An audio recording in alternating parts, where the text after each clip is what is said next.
Hi, I am Vidyut. Welcome to Ghost Tutorials. In this class, I am going to discuss errors regarding recognition of subjects. Errors के इस first class में आपका बहुत बहुत स्वागत और अभिनंदन. Problem and solution sessions, sentence instruction, pick out the errors and correct them in the following sentences.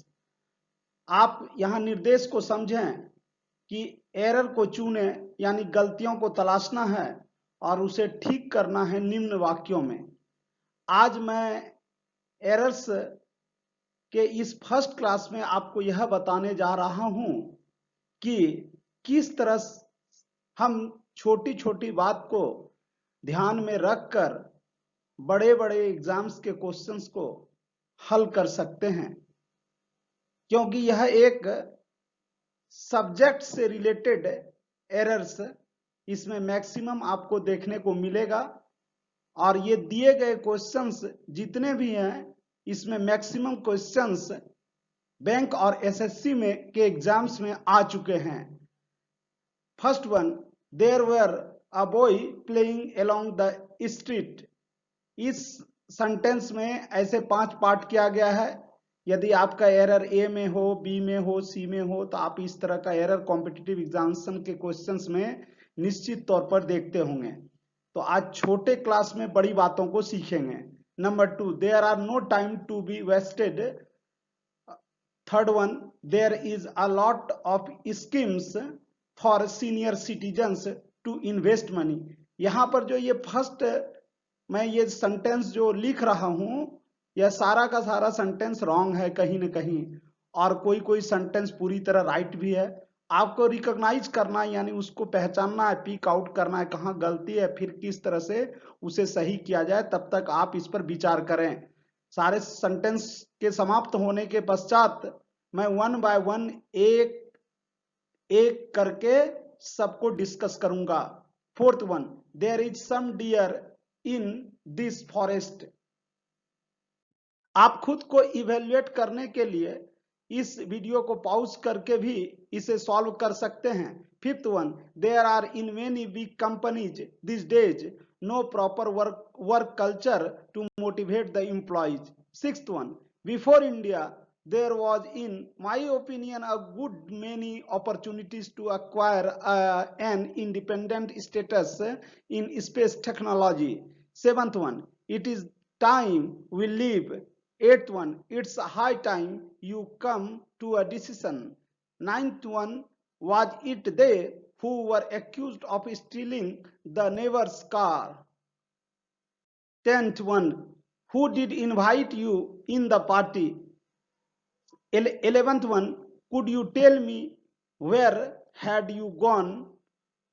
12th one, may I know who you want to talk to? इसमें सारा सेंटेंस कहीं ना कहीं गलत है, कुछ एक सेंटेंस 100% सही भी है. आप उसे पहचानने का प्रयास करें और उसे ठीक करने का प्रयास करें. 13th one, may I know whom you are talking to? 14th one, Bumrah balls faster than Umesh Prasad, isn't it? The house that she purchased is very expensive. इसके बाद नेक्स्ट सेंटेंस को देखें. To write books for school going children are not easy. 17th one, playing cricket for Conti in different countries have sharpened his skill. 18th one, where to play cricket are a great problem. 19th one, why she loves him are beyond my knowledge. During the last 3 decades, our country in the Committee of Developing Nations have made rapid progress. 21st one, after the advent of television and entertainment channels, our life as social beings have become quite restricted. अब मैं one by one सारे questions पर discuss करूंगा. आप carefully इसे सुनेंगे. First one, S is to S to P is to P. इसका तात्पर्य यह हुआ कि if the subject is singular verb will also be singular. If the subject is plural, verb will also be plural. यानी इसे आप यूं समझें, यदि किसी सेंटेंस का सब्जेक्ट सिंगुलर होगा तो वर्ब सिंगुलर यूज किया जाएगा, और सेंटेंस का सब्जेक्ट यदि प्लूरल होगा तो वर्ब आप प्लूरल यूज करेंगे। अब आगे जितना भी रेट दिखाया गया है वो सारा जो है आंसर का पार्ट, जैसे ए को ब्रैकेट में लिखा गया है तो इस फर्स्ट सेंटेंस का आंसर ए है। अब लेकिन इसको एक एक करके मैं डिस्कस कर रहा हूं, आप इसे ध्यान देंगे और समझने का प्रयास करेंगे कि इस सेंटेंस में कौन सा सब्जेक्ट है और कैसे इसको करेक्ट किया गया है। फर्स्ट वन, देयर वर, ये सेंटेंस क्वेश्चन का है। There were a boy playing alone the street. इस सेंटेंस में देयर स्टार्टर यानी इंट्रोडक्टरी देयर है, तो इस सेंटेंस का सब्जेक्ट अ बॉय हुआ, यानी boy third person singular number. तो इसके अकॉर्डिंग यहाँ वर नहीं लग करके यहाँ वॉज वर्ब लगेगा। इसलिए इस सेंटेंस का सही पैटर्न और सही ये शब्द होगा there was a boy playing alone the street. यानी यहाँ सेंटेंस के फर्स्ट पार्ट यानी ए वाले पोर्शन में वर जो ब्लैक कलर से लिखा गया है वह गलत है और वाज उसके स्थान पर सही शब्द लिखा जाएगा। तो आपका आंसर ए हुआ और आप इसे ए को आप टिक कर देंगे या इसे आप प्रेस कर देंगे ए पर। Number 2, there are no time to be wasted. इस सेंटेंस को कि बर्बाद करने के लिए कोई समय नहीं है, तो इस सेंटेंस का सब्जेक्ट टाइम है, सेंटेंस का सब्जेक्ट टाइम है और देयर यहाँ स्टार्टर या इंट्रोडक्टरी देयर है, इसलिए इस कंडीशन में यहाँ पर टाइम के अकॉर्डिंग जो है इज लगेगा, तो there is no time to be wasted. Third one, there is a lot of schemes for senior citizens. अब आप इसे यूं समझें, अ लॉट ऑफ के बाद अनकाउंटेबल नाउन और प्लूरल काउंटेबल नाउन और का यूज होता है अ लॉट ऑफ के बाद। तो यहां पर अ लॉट ऑफ के बाद स्कीम्स प्लूरल हुआ, तो स्कीम्स प्लूरल है तो इसलिए यहां इज वर्ब नहीं बल्कि आर वर्ब लगेगा। तो there are a lot of schemes for senior citizens to invest money. Fourth sentence, there is some deer in this forest. अब इस सेंटेंस को आप समझें, सबसे पहले यहां पर डियर को देखें। इस सेंटेंस में सम डियर, तो सम के बाद अनकाउंटेबल नाउन या प्लूरल काउंटेबल नाउन यूज होता है। सम एक तरह से डिटर्मिनर, एडजेक्टिव या क्वांटिफायर्स, आप कुछ भी बोल सकते हैं। यहाँ पर क्वांटिफायर्स इसलिए मैं बोलूंगा क्योंकि इसके बाद अनकाउंटेबल नाउन और काउंटेबल नाउन दोनों यूज होता है। तो सम के बाद जब काउंटेबल नाउन यूज होता है तो प्लूरल काउंटेबल नाउन होगा यूज। अब रह गई बात डियर और शीप, ये दो ऐसे शब्द हैं जिसका सिंगुलर और प्लूरल एक ही समान लिखा जाता है, इसमें अलग से एस ऐड नहीं करते हैं। इसको मैं अपने सिंगुलर प्लूरल के क्लास में इन डिटेल बताऊंगा। तो यहाँ पर इस सेंटेंस का सही रूप हो जाएगा there are some deer in this forest, यानी यहाँ इज रॉन्ग है, तो इस सेंटेंस में भी आपका आंसर ए हुआ। Fifth one, there are in many big companies this days no proper work culture to motivate the employees. इस सेंटेंस में no proper work culture, no proper work culture to motivate the employees, to motivate the employees is present in many big companies this days. अगर इस sentence में मैं एक adjective supply करके इस sentence को इस तरह से बोलूं तो यहां पर एकदम पूरी तरह से यह बात स्पष्ट हो जाएगी कि नो प्रॉपर वर्क कल्चर के बाद जो टू मोटिवेट द एम्प्लॉयज जो है, यहां पर कल्चर सेंटेंस का सब्जेक्ट हुआ और culture third person singular number है, इसलिए इसका वर्ब इज हो जाएगा। तो यहाँ पर सेंटेंस अब आप इसे इस तरह से पढ़ें कि there is in many big companies this days no proper work culture to motivate the employees. Before India, there was were, in my opinion, a good many opportunities to acquire an independent status in space technology। अब इस sentence में subject को पहचाने। In my opinion a good many opportunity. A good many के बाद opportunities ये plural हो गया, तो इसके अकॉर्डिंग यहाँ वर्ब प्लूरल वर का यूज होगा। तो there were in my opinion a good many opportunities to acquire an independent status in space technology before India. आप मतलब इस तरह से इस सेंटेंस को भी लिख सकते हैं। तो यहाँ पर आपका आंसर फिर ए वाले पोर्शन में हुआ। अब आप 7 नंबर क्वेश्चन को ध्यानपूर्वक देखें। It is time we live, I hope या इट इज टाइम या इट्स हाई टाइम, ये सभी स्टार्टर के तौर पर यूज होते हैं। इसको आगे के क्लास में जब मैं कॉम्पिटिटिव इंग्लिश के लिए क्लास लूंगा आगे बढ़ते बढ़ते, तो मैं इस पर इन डिटेल चर्चा करूंगा। तो इसके बाद अगले क्लाउज में ये यानी अगला इस सेंटेंस का अगला पार्ट पास्ट में होता है। तो it's high time we live के जगह इट्स हाई टाइम या इट्स टाइम वी लेफ्ट, तो लीव के जगह पर लेफ्ट कर देंगे। तो यहां आपका सेंटेंस का पोर्शन डी में ये रॉन्ग पोर्शन था और डी राइट हुआ। वहीं पर आपको सही करना है, इसलिए आपका सही उत्तर डी ही होगा, क्योंकि आपको एरर तलाशना है और एरर डी वाले पार्ट में ही है। 8th one, it's high time you come, तो it's high time you came to a decision. यहां पर एरर वाला पार्ट सी है, क्योंकि यहाँ V2 का यूज होना चाहिए, जबकि यहाँ वर्ब के पहले रूप कम का यूज किया गया है। तो इसको आप कम को कैम में चेंज कर दें, तो यह इस प्रकार से यह सेंटेंस सही हो जाएगा। Was it they who were accused of stealing the neighbours car.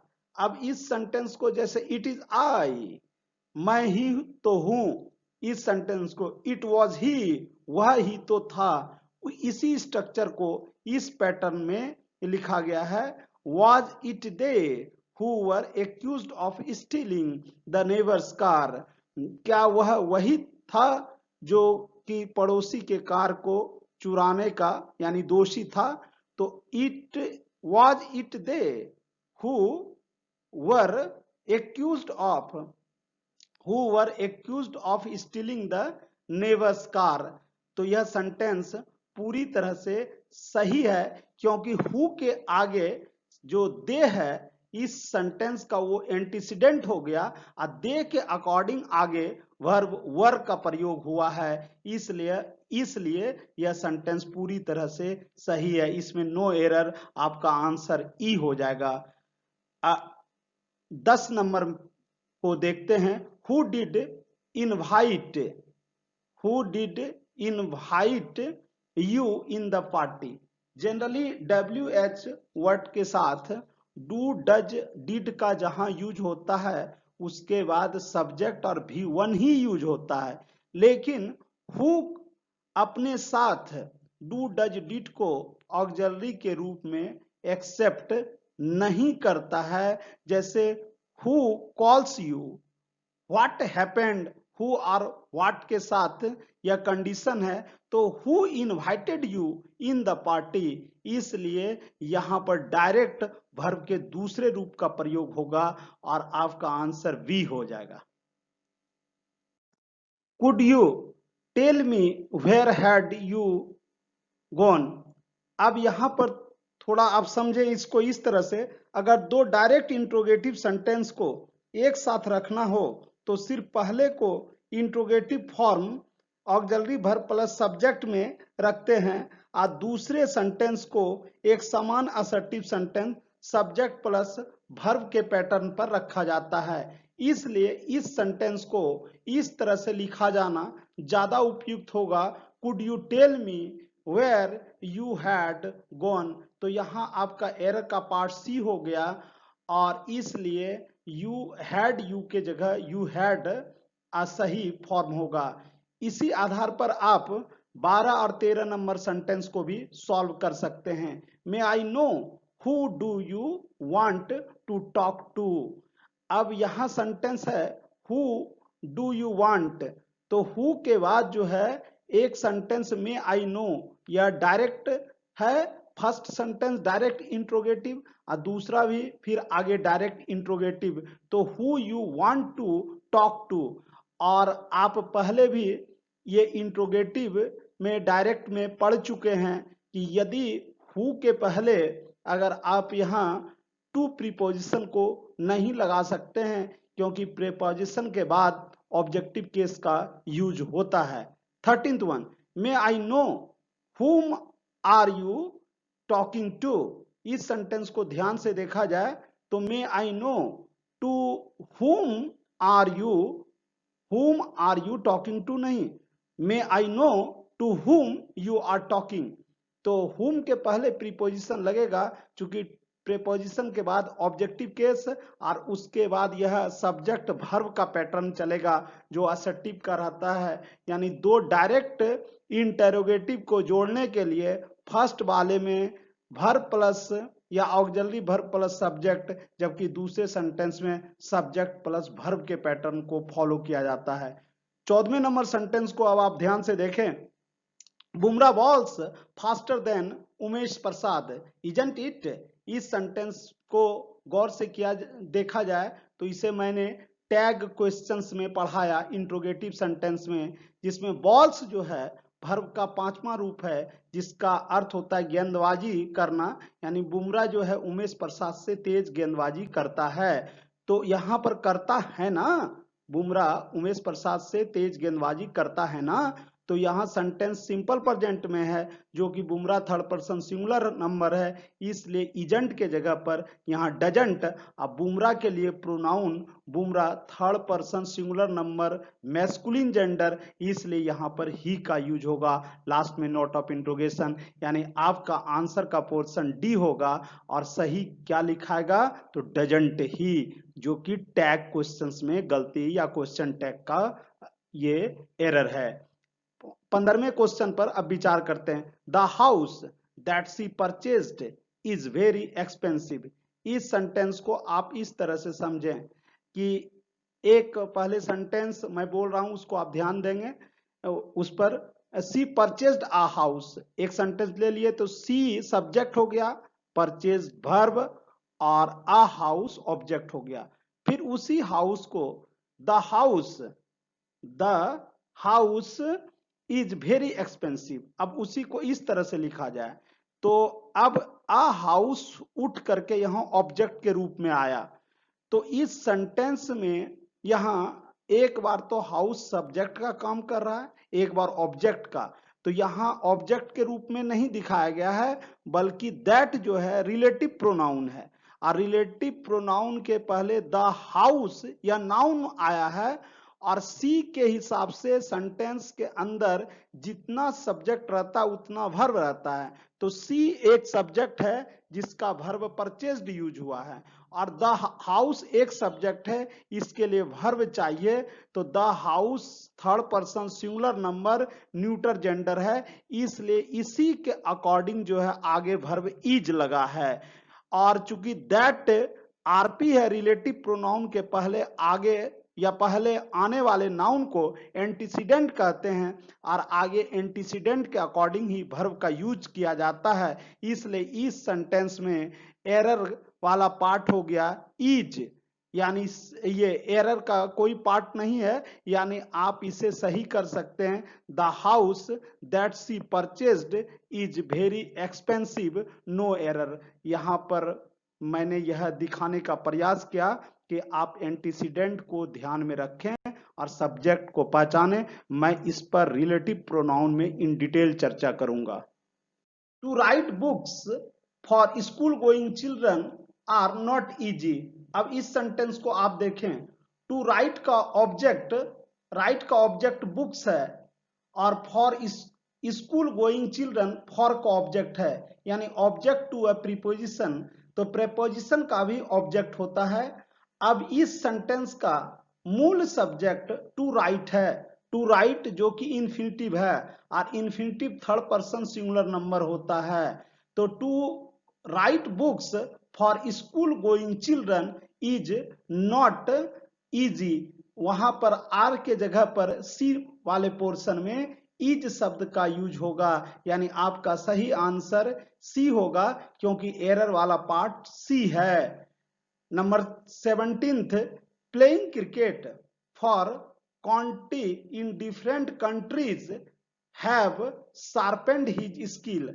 अब इस सेंटेंस को आप ध्यान से देखें कि प्लेइंग का ऑब्जेक्ट क्रिकेट है, और फॉर का ऑब्जेक्ट काउंटी, और इन का ऑब्जेक्ट डिफरेंट कंट्रीज है, क्योंकि प्रीपोजिशन ऑब्जेक्ट टू या प्रीपोजिशन में आगे आप इस चीज को पढ़ेंगे, और इसलिए इस सेंटेंस का सब्जेक्ट प्लेइंग है जो कि जेरंड है, और gerund third person singular number होता है, इसलिए इसके अकॉर्डिंग आगे हैज का यूज किया गया है, यानी playing cricket for county in different countries has sharpened his skill, यह सही हुआ, और इसलिए आपका एरर का पार्ट डी था। योर आंसर विल बी, या your right answer will be D. 18th one, where to play cricket are a great problem. Where to play cricket, यह एक कंप्लीट फ्रेज है, अब phrase third person singular number होता है, इसलिए इसके according verb यहां इज लगेगा, तो यानी यहां सिंगुलर के साथ सिंगुलर वर्ब, तो आपका एरर का पोर्शन बी हो गया, इसलिए your right answer will be B. Don't use here are, use here is. 19th one, why she loves him are beyond my knowledge. इस सेंटेंस को इस तरह से देखा जाए, यदि आप सेंटेंस के मीनिंग को नहीं भी समझते हैं तो भी यदि इस तरह से आप सेंटेंस को पकड़ेंगे तो आपका एरर सीधी तरह से सॉल्व होगा। तो वाई सी लव्स हिम, इस सेंटेंस में अभी मैं यह बताने जा रहा हूं कि यह एक क्लाउज है, और इंटेरोगेटिव सेंटेंस होता तो इसमें वाई के बाद पहले ऑक्सिलरी वर्ब आता, जबकि यह सब्जेक्ट और वर्ब के पैटर्न को ले रहा है। तो वाई सी लव्स हिम, यह थर्ड पर्सन सिंगुलर नंबर हो गया, यह एक क्लाउज है, क्लाउज, इन्फिनिटिव, जेरंड और फ्रेज, ये चारों थर्ड पर्सन सिंगुलर नंबर होता है। मैं बार बार इस बात को बोल रहा हूं, आप इसे जहन में रखेंगे, और इसलिए इसके अकॉर्डिंग जो है आगे इज वर्ब लगा, आपका एरर वाला पार्ट बी है, यहां आर के जगह पर इज का यूज होगा, इज बियॉन्ड माई नॉलेज, तो आपका यहां पर आंसर बी हो गया। इस सेंटेंस को आप देखें, during the last 3 decades our country in the comity of developing nations have made rapid progress. इस सेंटेंस को आप इस तरह से भी पढ़ सकते हैं, पहले ए वाले पार्ट को छोड़ दें और ए वाले पार्ट को बाद में जोड़ दिया जाए, तो सेंटेंस का स्टार्टर लगेगा कि आपको असर्टिव के पैटर्न में चल रहा है। ये समान sentence, our country in the comity of developing nations have made rapid progress during the last 3 decades। इस तरह से यदि सेंटेंस लिखते हैं तो आप यहां पर देखेंगे कि our country in the comity of developing nation में फर्स्ट प्रीपोजिशन इन हुआ, और फर्स्ट प्रीपोजिशन के पहले आने वाला नाउन ही सेंटेंस का रियल सब्जेक्ट होता है, तो इसका रियल सब्जेक्ट कंट्री हो गया। Country third person singular number है, इसलिए इसके अकॉर्डिंग आगे वर्ब हैव नहीं बल्कि हैज यूज होगा, तो आपका एरर वाला पार्ट हो गया डी नंबर, यानी आप हैव के जगह हैज का यूज करें। अब सेंटेंस का सही रूप होगा, during the last 3 decades our country in the comity of developing nations has made rapid progress. अब इस सेंटेंस को भी देखें जो लास्ट सेंटेंस है, after the advent of television and entertainment channels our life as social beings have become quite restricted. इसको भी ऊपर वाले सेंटेंस के तरह से आप इस तरह से पढ़ सकते हैं, our life as social beings have become quite restricted after the advent of television and entertainment channels. अगर इस तरह से सेंटेंस अगर स्टार्ट करेंगे तो आर लाइफ, आर जो है ये डिटर्मिनर हो गया, इसके बाद life third person singular number, यह सेंटेंस का मेन वर्ब, मेन सब्जेक्ट है। और लाइफ के अकॉर्डिंग आगे वर्ब हैज लगेगा, ना कि हैव। तो इस तरह से आप देखें कि सिर्फ छोटी छोटी बात यानी सब्जेक्ट को ध्यान में रख करके आप बड़े बड़े सेंटेंस के एरर को सॉल्व कर सकते हैं। इसलिए मैंने सब्जेक्ट को इन डिटेल पढ़ाया। कोई भी चीज छोटी या बड़ी नहीं होती है जानकारी के मामले में। दो तीन छोटी चीजों को जब एक साथ मिला दिया जाता है तो वही बड़ी चीजें बन जाती है। इसलिए हम लोगों को एग्जाम क्रैक करने के लिए एक एक शब्द को और एक एक छोटी बात को भी ध्यान में रखना अति आवश्यक होता है। आई होप आपने आज के क्लास से कुछ सीखा होगा। यदि आपको यह वीडियो अच्छा लगा तो लाइक करें, अपने फ्रेंड्स और रिलेटिव्स के बीच शेयर करें और घोष ट्यूटोरियल्स के चैनल को सब्सक्राइब करें। Don't forget to press the bell icon. Thanks for watching.